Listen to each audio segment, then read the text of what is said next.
Because yes, of course, Khamzat is a force of nature and he does have some of the best wrestling in the UFC. The man is a finisher of the highest degree. But we know he does have cardio issues. If he gets past the first round, he could start to slow down. Now, there is footage of him on social media on an exercise bike or an elliptical machine, and he's absolutely killing it. He's got a bunch of people around him just cheering him on and all the rest of it. You're going, go on, Khamzat. Push it, son. Push it, son. And Khamzat Chimaev, I think he's ready to take on everybody. He wants to kill everybody. Kill everybody! That's what he said right from day one. And I think if he can beat Dricus, and that's a big if.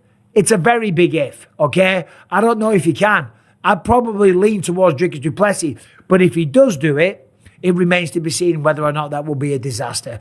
I think he will fight more frequently because he'll be the champion of the world. He'll want to get back in there. He'll want to show everybody. And to be honest, if he beats Dricus du Plessis, who's going to beat him? I don't know if Kyle Bohio's the guy. I don't know if Nassourdine Imavov is the guy either. If Khamzat Chimaev can beat Dricus du Plessis, I don't know if anyone can beat him. Khamzat Chimaev's training clips are making waves again, and Michael Bisping definitely noticed. With their UFC 319 showdown just weeks away, Bisping didn't hold back while breaking down Khamzat's style and prep. From fast takedowns to questionable cardio, he laid it all out without spoiling everything. Let's just say, his comments leave more questions than answers.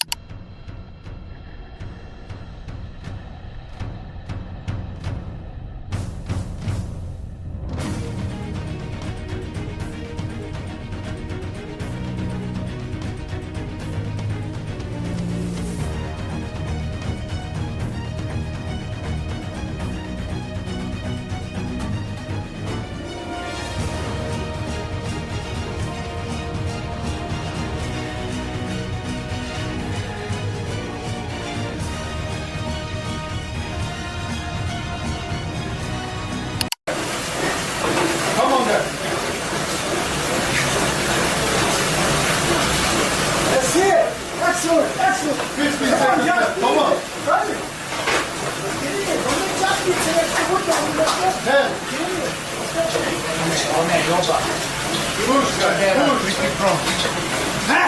Come on. Come on.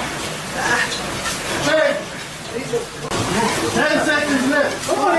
Bisping opens by touching on why Khamzat's rise hasn't gone unnoticed. It's not just the wins, but how he's been running through high-level opponents. He briefly brings up a past performance that turned heads and makes it clear that Khamzat's wrestling isn't something fighters deal with every day. From the opening bell, he's a serious problem. Chimaev, ever since he signed with the UFC, we all know what he's capable of. The man is a finishing machine. He is an absolute monster, okay? He is undefeated. He's gone through most people like a hot knife through butter, okay? And we're talking world-class competition, people like Robert Whittaker. The way that he dismantled Li Jingliang was just phenomenal. He's got great boxing. The wrestling is probably some of the best in the UFC. In fact, probably the best in the UFC right now. Nobody shoots like Khamzat Chimaev from about a mile away, but he's so fast and so explosive. He level changes, then woof, he flies across the octagon, and all he's got to do is get a hold of you, and you are. He then shifts to what happens once Khamzat gets close. There's a level of control that stands out, not just brute force, but how quickly he takes over exchanges. Bisping hints that there's something about the way Khamzat blends his skills that separates him from most of the division. In a world of trouble. So,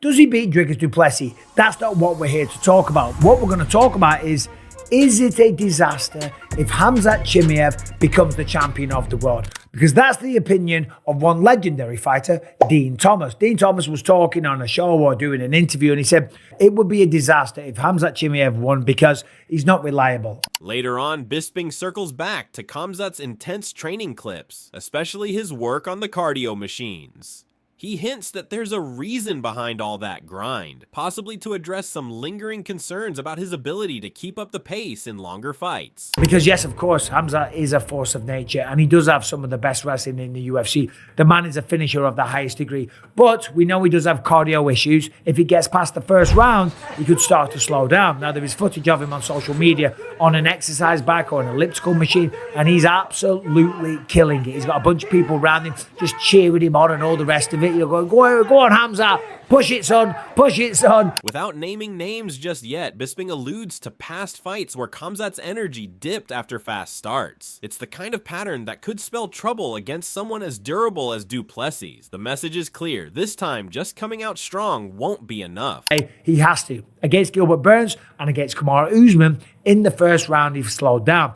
Now, Dricus is a big dude. He's not going to be easy to take down. Dricus is going to play him at his own game, and that's exactly what he's got to do. You can't run away from Khamzat Chimaev, okay? The man's going to get you. He's going to get a hold of you, and he's going to try and take you down, and he's probably going to be successful. Even though Bisping is impressed with Khamzat's finishing ability, he's cautious about his chances if the fight drags on. The explosive openings might not be enough against someone who's not afraid to meet him head on, especially now when everyone is watching whether Khamzat can prove he's more than just a one-round storm.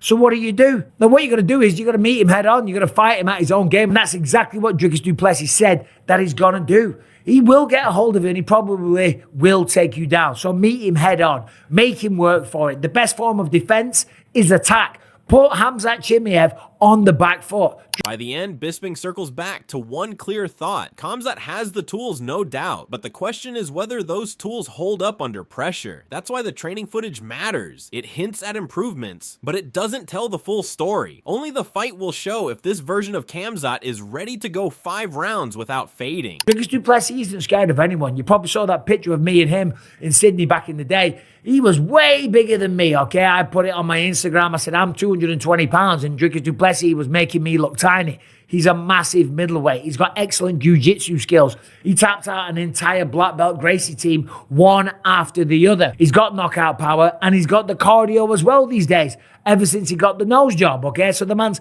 cooking with gas. He's firing on all cylinders, and he can't wait to go head-to-head with Khamzat Chimaev. Building off Bisping's breakdown, another voice stepped in with real experience. Kamaru Usman. He's been in the cage with Khamzat, and that gives his opinion a different kind of weight. Usman knows exactly what it feels like when Khamzat turns up the pressure, when the fight becomes less about strategy and more about surviving the storm. When asked who he thinks could take the middleweight title, Usman pointed toward Khamzat without hesitation. He reminded fans that many people had doubts before the Whitaker fight, but Khamzat showed up and did what most thought he couldn't. Usman sees a fighter who can rise to the occasion, someone who brings power, pace, and unpredictability that's hard to prepare for. Still, Usman gave credit where it was due. He acknowledged Dricus Du Plessis for beating 3 former champions back-to-back, proving he belongs at the top. It wasn't just respect, it was recognition of a real threat. But even with that, Usman's tone suggested he leaned slightly toward Khamzat, especially after feeling the pressure firsthand. And just lastly, who do you see taking the belt at 185? At 185? Listen, I told you guys, don't sleep on Khamzat. When he was fighting Robert Whitaker, everyone said, oh, yeah, Whitaker is going to get him. Hey, don't sleep on him. Khamzat's extremely talented, extremely strong. He can shock anyone. But Dricus Du Plessis, you can't sleep on him as well. He's the champion for a reason, taking out 3 champions back-to-back-to-back. So, hey, respect to all those guys. I respect every one of these fighters. You know, I know people at home were spectators and were fans, and they like to just kind of talk. Oh, he had a bad performance. He had a boring one. But, hey, you have to respect each and every one of these guys that's willing to get in here, you know, in little bitty gloves and damn near underwear and bare their soul in here. So you have to respect that. While Usman leaned slightly toward Khamzat based on first-hand experience, someone else who's been training closely with him added a different perspective. Arman Tsarukyan has spent time with Khamzat behind the scenes, watching how he prepares, and from what he's seen, Khamzat isn't switching things up. He's sticking to his usual approach, constant pressure, smooth takedowns, and that grinding pace that chips away round after round. What is a good strategy? Without giving anything away, of course, what is a good strategy Khamzat is looking at in terms of, you know, going at Dricus? I mean, he does every fight the almost same things, and he's not going to change anything. Well, Dricus said, you know, he even challenges. What did he say? $10,000 or I think it was 10 for every time. I don't know if it was 100 or 10. For every time Khamzat's able to take Dricus down. And we do see Dricus as this freakishly strong 185er. You know, has Khamzat really put the weight on well, and he's going to make a good weight cut and be a stronger 185er. And while Dricus is busy throwing out cash offers for every takedown Khamzat lands, Arman isn't getting distracted by all that talk. For him, the real test won't be whether Khamzat can get Dricus to the ground, it's whether he can actually keep him there. Yeah, but just take him down. It's not difficult, but hold him is more difficult. So, but if he's really thinks like he's gonna pay his 10,000, he's not gonna make money from that fight. All jokes aside, Arman offered more insight into what it's actually like training with Khamzat. He didn't break down every exchange, but his message was clear. Those sessions aren't for the faint of heart. Even with the size difference, Khamzat doesn't hold back. Arman said the pressure is the same every round, with no easing up or slowing down. It's full intensity from start to finish, and that kind of pace either toughens you up or leaves you behind. What stands out for Arman is how much those rounds have boosted his confidence. Going through that kind of grind with someone like Khamzat doesn't just sharpen your physical skills, it changes how you think in the cage. And with fight week approaching, that kind of experience might be exactly what he needs. How is it training with Khamzat? I mean, obviously there's so many stories about what that guy's capable of in the gym going back for about 10 years. What is it like for you to get in there and roll with him? I mean, Khamzat, he's a tough guy, and he doesn't care if you're lighter than him, more than 25 pounds. He just go hard with everybody, and it's good. It's good for me, you know. I get a lot of like experience, and I feel like if I can wrestle with him, I can wrestle with anybody, you know. I would think so, man. And he's probably weighing what when he comes in? You said 25 pounds. Is that about how much he weighs more than you when you guys go? He's like 205, something like that. Very soon there's going to be a championship fight between Dricus du Plessis and Khamzat Chimaev for the middleweight title. How do you think the fight will play out, and who do you think was going to get his hand raised? As I said before, Dricus is in very good, strong hands in this fight, and we will make sure to remember his name with 2 seconds of silence afterwards. While Khamzat's camp has been drawing attention, Dricus du Plessis hasn't exactly been quiet either. He's been deep in training, fine-tuning his already well-rounded game. From striking drills to takedown defense, his focus seems dialed in. Those close to his camp say he's pushing just as hard, preparing not just to survive Khamzat's pressure, but to flip it on him.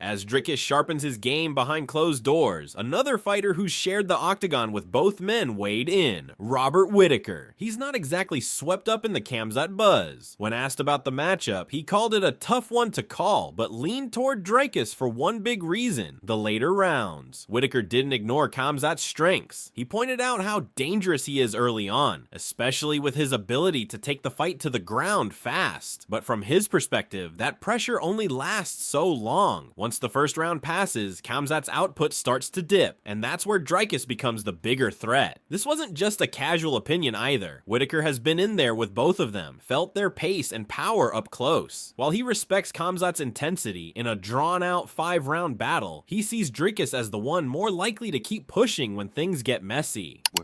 Your opinion on the championship fight that's happening in August, Dricus versus Khamzat. What do you think is going to happen, and who do you think is going to get their hands raised in middleweight? It's tricky. I think the favourite would have to be Dricus, just because, I think the favourite would have to be Dricus. The only things I can really say with any sort of certainty is that Chimaev will get Dricus to the mat. But if Chimaev doesn't finish Dricus there, I find it hard for him to win. I think the longer the fight goes, Dricus is more favourable. Chimaev has outstanding first-round finishes, but every fight that's gone the distance has been close. Rainier didn't hold back when asked about this matchup. In fact, he joked that he's still hoping Khamzat pulls out last minute so he can jump in at UFC 319. That alone shows how serious he is about stepping into the cage with either man. I'm still hoping Khamzat pulls out last minute. It's 2 weeks after my fight, so maybe we can still get lucky.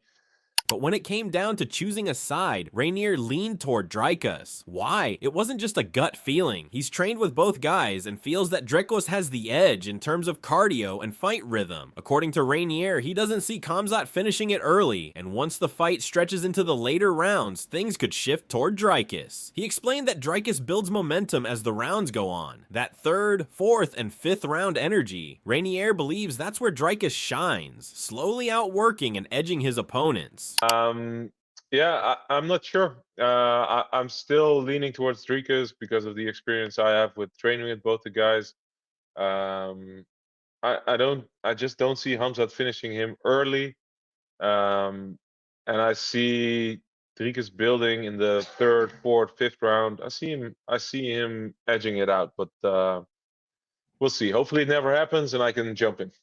Rainier's breakdown wasn't based on hype. It came from a clear understanding of both fighters' strengths. And if things don't go according to plan and someone pulls out, Rainier's ready. He's already eyeing the opportunity and could even be cage side to stay close to the action. But for now, his prediction is clear. Dricus du Plessis might just outlast and outwork Khamzat if the fight goes deep. Now, if there's one guy who knows the tension surrounding Dricus, it's Israel Adesanya. Even though they haven't fought, their rivalry has been brewing for a while. So when Izzy gives his take on the Khamzat versus Dricus matchup, it comes from more than just watching from the sidelines. He's been locked in on Dricus for a long time. Adesanya thinks Dricus has what it takes to win, especially if the fight goes deep. He sees Dricus as unpredictable and wild, which could work in his favor if he manages to drag the fight into later rounds. On the flip side, if Khamzat is going to pull it off, it'll have to be early, within the first 2 rounds. Izzy sees this as one of those fights that could go completely off script because both guys are just so explosive in different ways.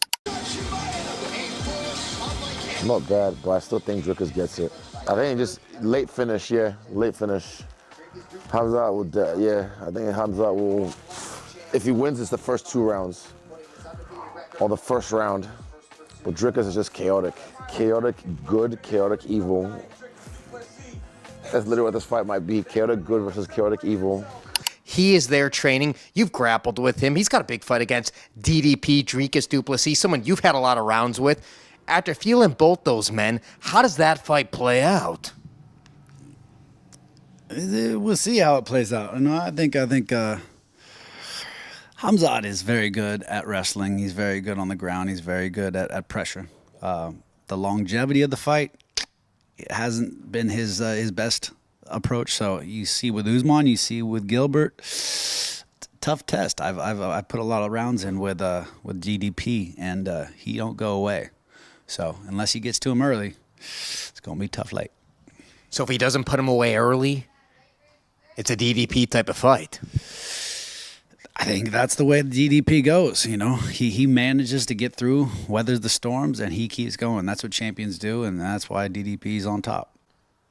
At the end of the day, all the predictions and opinions come second to what's happening behind the scenes. Right now, Chimaev's training speaks volumes. Whether it's enough to break through Dricus' toughness is the million-dollar question. Let us know in the comments below whose camp you think will make the real difference.